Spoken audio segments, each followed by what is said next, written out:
Hello everyone, welcome back to another episode of Spectator Sports. I'm your host Sebastian Fonseca. This is episode number 107, and we're going to break down a lot of major headlines across the NFL today. Before we get into it, please do us a big favor in making this channel grow, reach a broader audience. Like this video, subscribe to the channel. It takes 2 seconds. It really helps out with the YouTube algorithm. And remember, if you want more content from Spectator Sports, we got that for you in an audio experience. We have it on Spotify. And clips from this podcast, you can get that in video form here on YouTube and as well on TikTok. Links are in the description. In a recent interview on the Dan Le Batard show, Tua Tagovailoa recounts the differences between his former head coach, Brian Flores, and the coaching styles of Mike McDaniels. I'll play the clip for you here and give you some background, and then we can get into the details. To put it in simplest terms, if you woke up every morning and I told you you sucked at what you did, that you don't belong doing what you do, that you shouldn't be here, that this guy should be here, that you haven't earned this right, and then you have somebody else come in and tell you, dude, you are the best fit for this. Like, you are accurate, you are the best whatever, you are this, you are that. Like, how would it make you feel listening to one or the other? You see what I'm saying? And then you hear it, regardless of what it is, the good or the bad. And you hear it more and more. You start to actually believe that. I don't care who you are. You could be the president of the United States. You have a terrible person that's telling you things that you don't want to hear, or that you probably shouldn't be hearing. You're going to start to believe that about yourself. And so that's sort of like what ended up happening. And it was, it's basically been, 2 years of training that out of not just me, but, a couple of the guys as well that have been here since my rookie year all the way till now. Now, about a couple seasons ago, Brian Flores was fired from the Miami Dolphins, and they brought in Mike McDaniels to take over. Brian Flores has been with the New England Patriots as a defensive assistant, never was given the title of defensive coordinator, but was a key part in them winning Super Bowl 53 and stopping the LA Rams' high-potent offense that year. He took the gig down in Miami, and a couple years into his tenure, he was not really having consistent quarterback play with Ryan Fitzpatrick at the helm. And in the 2020 offseason, there was a big tug of war between him and ownership, Stephen Ross. Ross wanted Tua, but Brian Flores wanted Justin Herbert. And at the end of the day, ownership wins. They bring in Tua with the 5th pick overall, and we see that Justin Herbert is a LA Charger. Now, early on, of course, the immediate returns were indicating that Justin Herbert was well worth the selection at number 5. He was Rookie of the Year, and many thought that Tua was looking like a bust. And after missing about half of his rookie year, he came in. He struggled a little bit, but got the Dolphins in position to make the playoffs. All they had to do is win a game in Buffalo, where Buffalo would probably be resting their starters since they already clinched the division and didn't want to risk anybody getting hurt for a playoff run.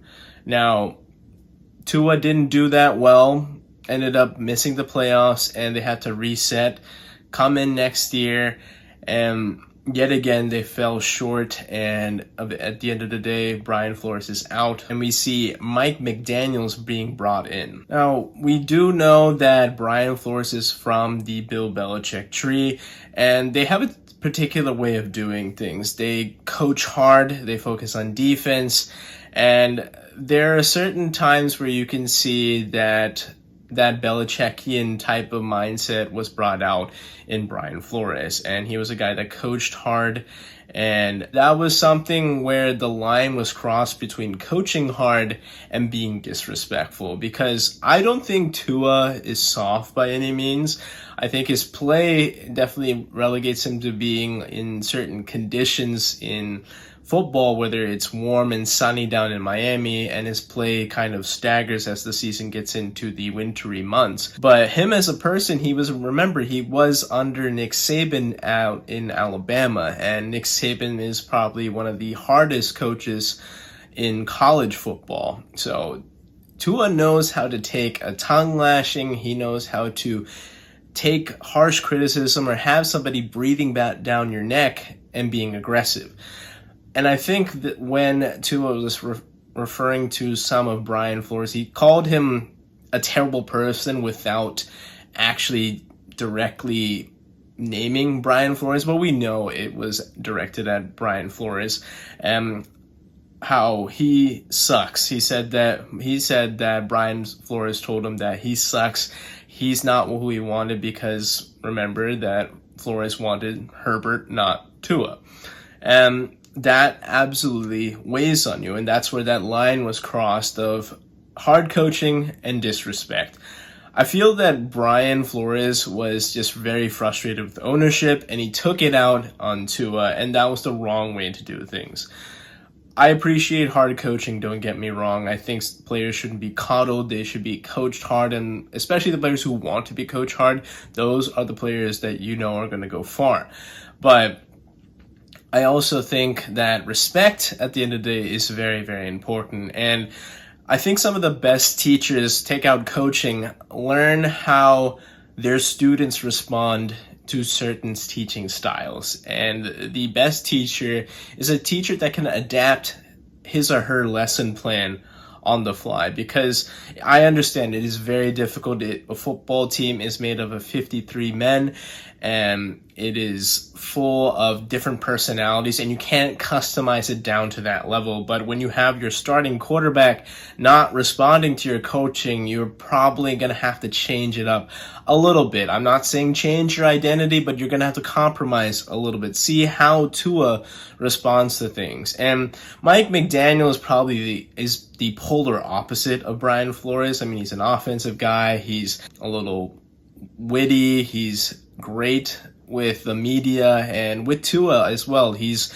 a guy that brings him up. And while that's been great, it still hasn't translated to the actual numbers in the postseason. We've seen just one postseason appearance, and Tua's durability is something else in question, which we like to see him be more durable in the future. But it certainly has had an improvement on Tua's play as he led the league in passing yards last season. Could Tua have phrased things differently? Absolutely. I think when he got the bag, he's here now to cast out any hate against any of his former haters or doubters and say, look, I belong in this league. I got paid and I'm here to stay. And I know the haters can come back and say, well, okay, you had a loaded system and your play clearly diminishes come postseason time, or at least when it gets colder. So both sides are still very much have some rights and they have some wrongs. We saw when Brian Flores was brought up to questions, his defensive players were there supporting him, right there beside him in the press conference. It was really nice, wholesome moment there.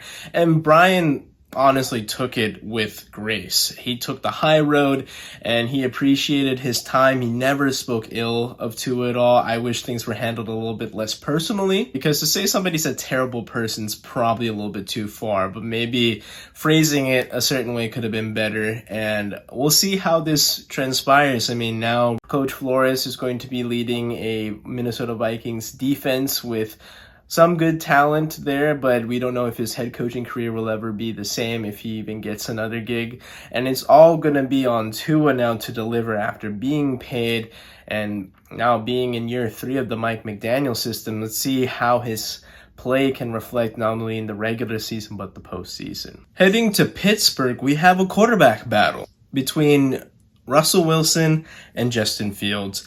Now, early in training camp, about the first week, Russell Wilson was taking some strength and training reps with the sled team, and he strained his calf, paving the way for Justin Fields to take over as the guy who gets the number 1 reps in training camp. And Justin Fields had an opportunity, didn't quite seize it because in the opening preseason game, fumbled a couple snaps, didn't dazzle us, but also didn't play terribly, and didn't really create a lot of distance in that opportunity. Russ comes back from the injury, takes over the QB run reps, and is the starter for preseason game number 2.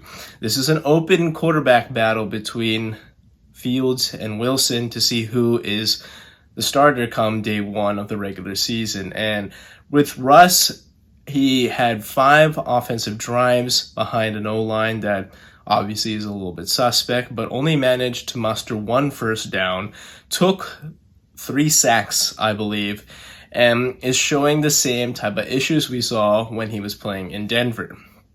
Now, it's definitely opening some eyes. Now, Justin Fields, in his turn, didn't do anything extraordinary again, but didn't look bad either.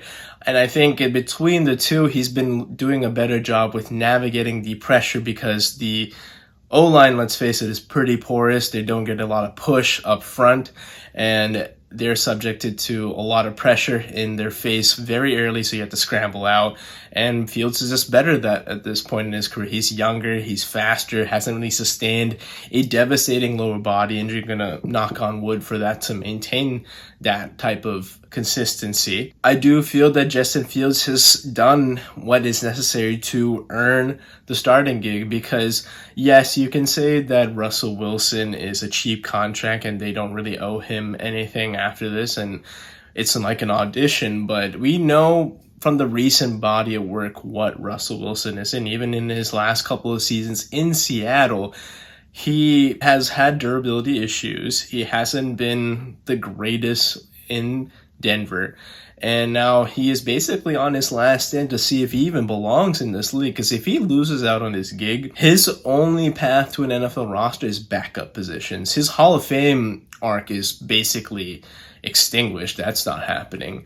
So it's a reclamation project at this point. And with Fields, you don't know everything about him, and you're throwing him behind probably just as bad an O-line, maybe a little bit better than his days out in Chicago with the Bears. And you get some improvisation with Fields. You get some escapability. And with the rushing game as well, just him being able to use the read option, get ahead, and use his legs. Now, it's going to subject him to some more hits, but at least that's another little wrinkle that Arthur Smith can use in the Steelers offense. Regardless, I don't even think this really matters. The fact that they're still so late, we're heading into preseason week 3, and the season's just right around the corner, and we haven't heard of a starter there. Bo Nix has been named starter of the Broncos. They've named starting gigs across the league. There's still no clear-cut starter in Pittsburgh, and that's a big concern because if you have 2 quarterbacks, and no clear-cut starter, you don't really have a legitimate start. And I think it's just now time to start the homework process, see what you have in Fields, and if he does anything to say, okay, we'll bring you back for another year. They're even a 9-8 team. That defense can win you some games, but Fields at this point has to be the reason why they can't lose. I don't think Russ is going to have anything to offer you, anything to